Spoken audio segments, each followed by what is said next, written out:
المدينة نور يبان محمد سيد الأكوان على المدينة نور يبان محمد سيد الأكوان والسكان هينادوا عليه بكل الحب والإحسان. السلام عليكم ورحمة الله وبركاته. إن الحمد لله نحمده ونستعينه ونستغفره ونعوذ بالله من شرور أنفسنا ومن سيئات أعمالنا. من يهد الله فلا مضل له ومن يضلل فلا هادي له. أشهد أن لا إله إلا الله وأشهد أن محمدا عبده ورسوله. فقال الله تعالى في كتابه الكريم: يا أيها الذين آمنوا اتقوا الله حق تقاته ولا تموتن إلا وأنتم مسلمون. Insan madani yang dirahmati Allah Subhanahu wa taala, alhamdulillah kita bersyukur kepada Allah Subhanahu wa taala atas segala macam nikmat yang telah diberikan kepada kita. Bahkan pertemuan kita pada hari ini secara virtual terlaksana tentu bukan karena kebetulan, tetapi karena atas izin dan kudrat dari Allah Subhanahu wa taala.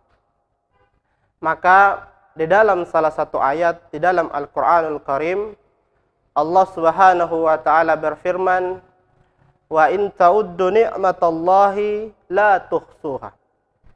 Jika kalian bermaksud ingin untuk menghitung nikmat Allah Subhanahu wa taala, la tuhsuha, niscaya tak akan pernah sanggup kalian menghitungnya. Maka itu ma'asyiral muslimin, insan madani yang dirahmati Allah Subhanahu wa taala, marilah kita jadikan setiap aktivitas kita adalah dalam rangka untuk senantiasa bertakwa kepada Allah Subhanahu wa taala. Karena ada sebuah ungkapan yang sangat luar biasa yang berbunyi, jika kalian tidak menyibukkan diri kalian dengan kebaikan, maka kalian akan disibukkan dengan kemaksiatan. Nauzubillahi min zalik. Salawat teriring salam semoga tercurahkan kepada Rasulullah Muhammad sallallahu alaihi wasallam yang telah membawa kita ke masa saat ini yang penuh dengan cahaya ilmu pengetahuan. Di mana pada saat dahulu masyarakat sangat jahiliyah, tahu tetapi tidak mau tahu ke dalam cahaya, ke dalam peradaban yang sangat luar biasa seperti saat ini. Insan madani yang dirahmati Allah Subhanahu wa taala, hari ini kita akan berdiskusi. Sebenarnya saya juga agak kurang nyaman dipanggil Ustadz ya, karena malu sebenarnya dengan para guru yang telah mendidik kita hingga detik saat ini. Mudah-mudahan dalam rangka kita bertemu hari ini, apa yang kita lisankan, apa yang kita sampaikan ini dicatat oleh Allah Subhanahu wa taala sebagai jariah kebaikan bagi semua orang yang pernah menitipkan, mengajarkan ilmu itu kepada kita. Sebagaimana dalam sebuah hadis, Rasulullah sallallahu alaihi wasallam bersabda, "Iza matal insan inqata'a amalihi illa min salas." Ketika seseorang meninggal dunia, maka terputuslah semua amalannya kecuali 3 perkara. Salah satunya adalah al-ilmun yuntafa'u bih. Semoga apa yang kita lisankan pada hari ini dicatat oleh Allah Subhanahu wa taala pahala kebaikannya kepada setiap orang yang pernah memberikan ilmu kepada kita dengan ikhlas. Maka itu profesi yang sangat diagungkan oleh Allah itu adalah guru. Maka semoga Allah Subhanahu wa taala memberikan kemuliaan kepada para guru dimanapun dengan bayaran sekecil apapun. Insan madani dirahmati Allah, hari ini saya sebenarnya ingin mengajak kita berdiskusi tentang sebuah tema yang cukup menarik, yaitu tentang bagaimana peluang dan tantangan ekonomi syariah di zaman revolusi industri 4.0. Kita tentu mafhum, sangat sering mendengar istilah-istilah revolusi industri atau industri 4.0, 3.0 dan sebagainya. Tetapi saya khawatir banyak yang latah dalam pengertian bahwa paham hanya pada titik angka 4.0. Untuk itu, sebelum kita membahas tentang peluang dan tantangan, ada baiknya kita kemudian merefleksi sebentar perjalanan apa yang tercipta di periode revolusi industri 1, 2, dan 3 sehingga detik ini. Insan madani yang dirahmati Allah Subhanahu wa taala, revolusi industri yang pertama terjadi ketika pertama kali ditemukannya sebuah revolusi dalam segi produksi barang dengan ditemukannya mesin uap. Jadi revolusi industri itu pengertian umumnya adalah sebuah perubahan besar yang terjadi secara radikal, cepat di dalam bidang pengembangan industri. Dahulu masyarakat sangat agraris. Dahulu masyarakat bekerja mengandalkan otot dan kemampuan fisiknya. Sehingga pada zaman itu terkenal istilah siapa yang kuat, dia yang menang. Makanya itu terrefleksi dalam setiap aspek, diantaranya juga sinematografi. Film-film di zaman dahulu itu selalu memunculkan tipikal siapa postur, posisi yang paling kuat. Maka muncullah film seperti Hercules dan sebagainya. Yang dimunculkan adalah kekuatan secara fisik. Itu memang gambaran industri pada saat itu. Lalu kemudian ditemukannya mesin uap. Dan itu kemudian merekonstruksi berbagai macam aspek dari segi industri.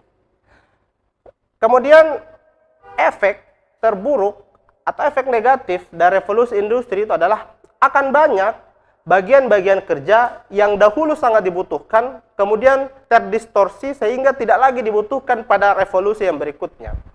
Revolusi berikutnya itu terjadi ketika pasca Perang Dunia II yang kemudian disebut dengan revolusi industri 2.0. Pada saat itu sudah ditemukan listrik, mesin uap beralih ke listrik, sehingga berbagai macam model produksi itu kemudian beralih. Sebagai gambaran, pada revolusi industri 1, pada masa Indonesia khususnya, di era VOC, itu Belanda ketika ingin menempuh perjalanan dari Belanda ke Batavia, dari Belanda ke Indonesia, itu di dalam perjalanan membutuhkan waktu 3 bulan, membutuhkan waktu sekitar 6 bulan untuk bolak-balik. Nah, dengan adanya mesin uap pada saat itu yang kemudian berbahan bakar batu bara, jangka 6 bulan itu kemudian bisa dipotong hanya dengan jangka waktu 2 tahun. Sekarang, apa yang kita lihat, perjalanan dari Belanda ke Indonesia hanya beberapa jam. Inilah bagian-bagian kecil di mana kemudian dunia berubah dengan begitu cepat. Insan madani yang dirahmati Allah Subhanahu wa taala, revolusi industri ketiga itu kemudian dimulai dengan pada awal-awal kemudian orang mulai mengenal komputer. Komputer pertama yang kemudian mereformasi sistem industri yang kemudian kita kenal dengan revolusi industri 3.0 itu ditemukannya komputer yang sebenarnya pada saat itu dibuat untuk kepentingan perang. Komputer yang pertama kemudian dikenal dengan nama komputer Colossus. Dapat saya gambarkan, komputer Colossus itu kemudian ukurannya seukuran satu ruangan 7x6. Bapak Ibu insan madani rahmati Allah bisa membayangkan bagaimana kalau saat ini komputer kita seukuran itu. Jadi satu ruangan di rumah kita atau satu ruangan di kantor kita hanya dipergunakan untuk satu buah komputer. Apa yang terjadi dengan sekarang? Sekarang komputer semakin hari semakin kecil, bahkan semakin tipis. Itulah bagian daripada kemajuan revolusi. Yang ketiga, yang keempat, revolusi industri 4.0 itu ditandai dengan lahirnya teknologi internet. Ma'asyiral muslimin, insan madani yang dirahmati Allah Subhanahu wa taala, maka sekarang kita sampai pada revolusi industri 4.0. Banyak hal yang kemudian terjadi berubah secara gradual. Sebagai contoh, kita bisa bertemu di ruang virtual pada hari ini, itu bagian daripada sebuah kemajuan revolusi industri yang sangat luar biasa. Pada saat ini, ketika kita ingin menyampaikan dakwah atau kita ingin menyampaikan sebuah informasi yang penting, sebagai gambaran, kita berada di tempat kita dan kemudian itu bisa diakses dari berbagai tempat dengan berbagai platform, dengan berbagai media. Saya pernah mengaji ketika kuliah, mengaji tentang tafsir hadis. Insan madan dirahmati Allah, pada saat ini ketika kita ingin memecahkan sebuah masalah, kita mencari sumber hukumnya, kita tinggal mencari dengan berbagai macam aplikasi, kita tinggal googling dan sebagainya. Kita bayangkan dahulu para periwayat hadis ketika ingin mencari runtutan daripada orang-orang yang meriwayatkan hadis. Di dalam sebuah sirah disebutkan Imam Al-Bukhari itu pernah menempuh perjalanan sampai lewat negara hanya untuk bertemu dengan satu orang periwayat hadis. Bayangkan betapa besar perjuangan orang-orang yang hidup pada zaman dahulu untuk menemukan satu rangkaian hadis. Maka ma'asyiral muslimin, insan madani, kita patut banyak bersyukur dengan adanya kemajuan teknologi. Tetapi kemajuan teknologi itu pun sekaligus akan mereformasi banyak hal, di antaranya. Salah satu tantangan terbesar dari industri perbankan dan financial institution pada hari ini adalah bagaimana membuat jangkauan atau akses perbankan atau financial institution secara khusus atau ekonomi syariah secara umum itu menyentuh masyarakat, tidak terbatasi lagi oleh ruang dan waktu. Maka mengapa pada saat ini itu di mana-mana itu kecenderungan untuk menggunakan fintech, financial technology itu sangat tinggi. Maka satu pesan yang bisa kita dapatkan adalah ketika kita tidak kemudian mereformasi diri kita, ketika kita tidak menolak inovasi itu, maka boleh jadi suatu saat kita akan sama dengan dinosaurus. Jadi insan madani, ada sebuah satir yang menyebutkan bahwa dinosaurus itu punah bukan karena dia tidak kuat, tetapi karena dia tidak mau beradaptasi dengan zaman. Maka ungkapan itu kita bawa ke dalam kehidupan kita pada hari ini. Kita yang menolak perubahan itu, kita yang tidak berusaha memacu diri kita untuk menyesuaikan diri dengan perubahan itu, akan bernasib sama dengan dinosaurus. Seorang CEO atau penemu Honda, Soichiro Honda, itu pernah berkata, innovation or die. Jika Anda tidak mau berinovasi, Anda akan mati atau tergerus oleh perubahan zaman. Insan madani yang dirahmati Allah, maka apa kemudian efeknya atau apa kemudian tantangannya perubahan revolusi industri itu dengan kehidupan kita pada hari ini? Hari ini para orang tua di rumah juga disibukkan dengan sebuah perubahan yang mereka juga harus cepat beradaptasi. Pada hari ini semua orang tua itu minimal punya kemampuan dasar, yaitu adalah mampu merekam anaknya yang setelah masuk masa-masa sekolah untuk kemudian setiap hari dikirimkan atau diupdate kepada guru-gurunya di sekolah. Bapak Ibu bayangkan kalau misalnya orang tua itu menutup diri dari perubahan, maka apa yang terjadi? Tugasnya tidak dikirim, anaknya tidak dilirik, bahkan mungkin akan tertinggal dengan anak-anak yang lain. Maka sebenarnya salah satu di antara hikmah dari perubahan yang sangat gradual dalam kehidupan kita itu adalah agar kita kemudian Allah buat kita agar mampu beradaptasi dengan lingkungan. Ini juga berkaitan dengan profesionalisme di dunia kerja.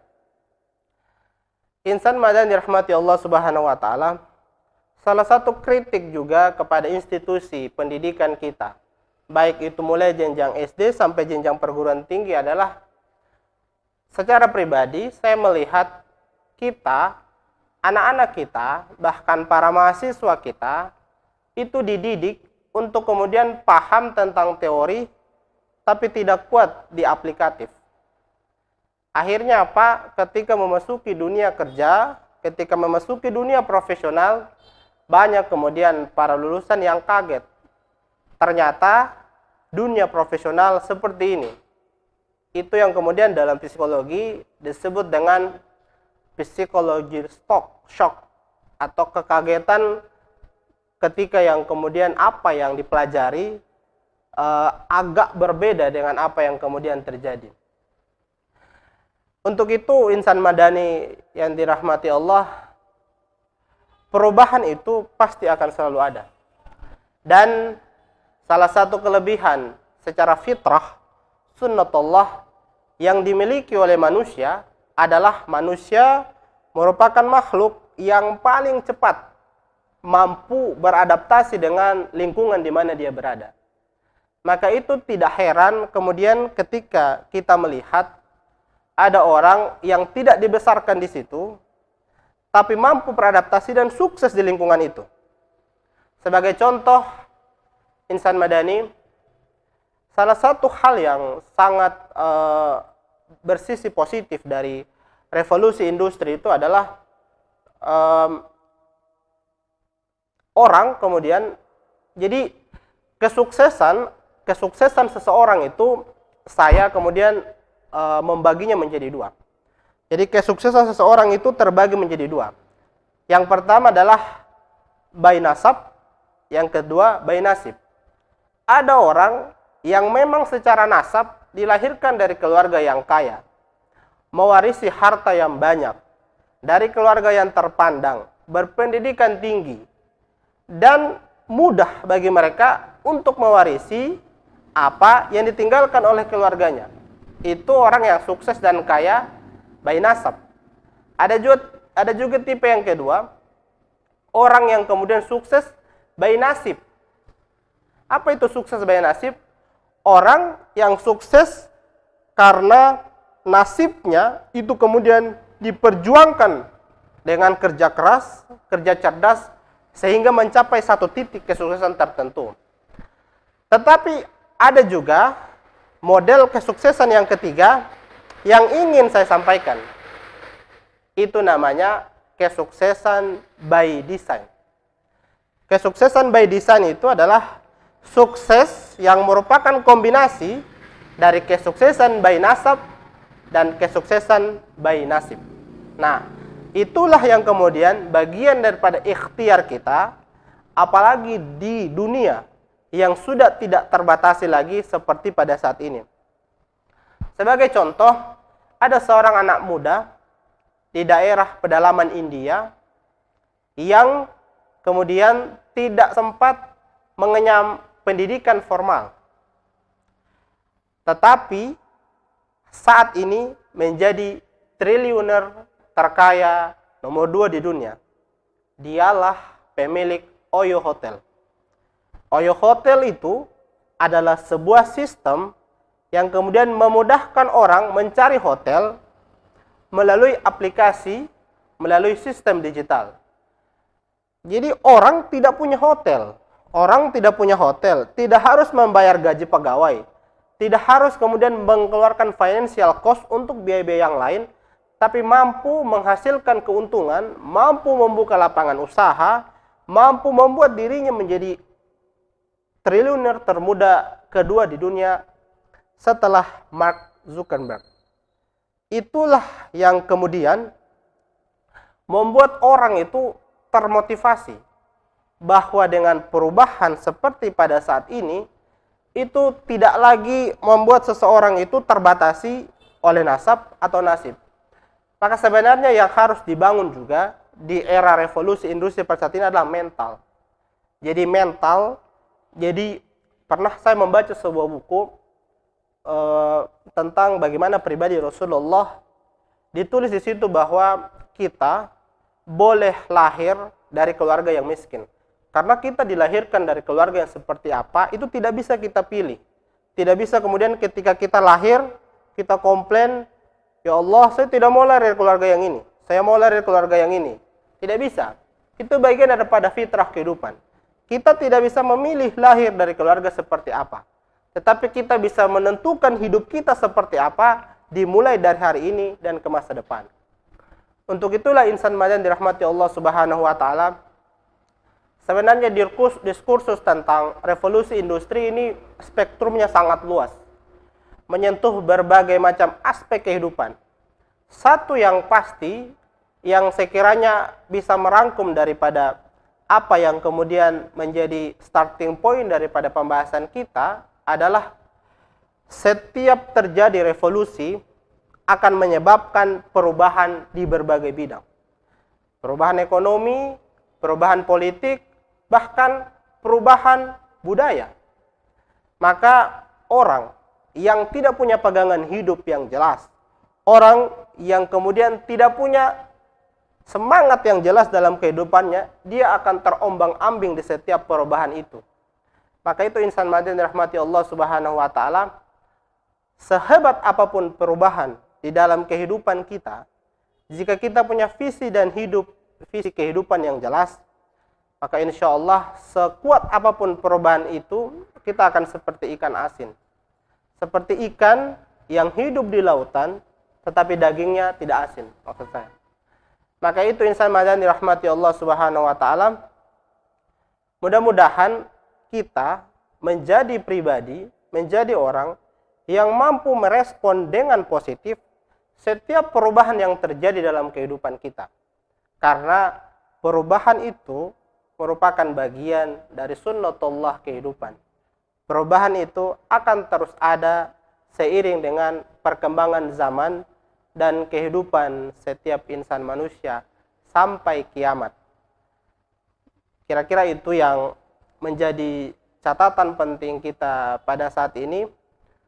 Semoga Allah Subhanahu wa taala memberikan kekuatan kepada kita menjadi pribadi-pribadi yang tangguh, yang mampu beradaptasi dalam segala macam perubahan kehidupan. Dan kalau boleh saya berpesan, kehidupan ke depan akan semakin susah, maka tingkatkan iman dan imun. Apa yang kita rasakan hari ini adalah bagian daripada perjalanan sejarah yang akan membentuk peradaban. Di akhir perjalanan nanti, kita akan melihat kita menjadi pribadi yang memenangkan pertarungan ini, atau kita menjadi pribadi yang tergilas oleh perubahan zaman ini. Semoga Allah Subhanahu wa taala memberikan kekuatan kepada kita semua untuk tetap istiqomah dalam kebaikan seberat apapun perubahan kehidupan yang kita jalani. Billahi taufiq wal hidayah war ridha wal inayah. Assalamualaikum warahmatullahi wabarakatuh.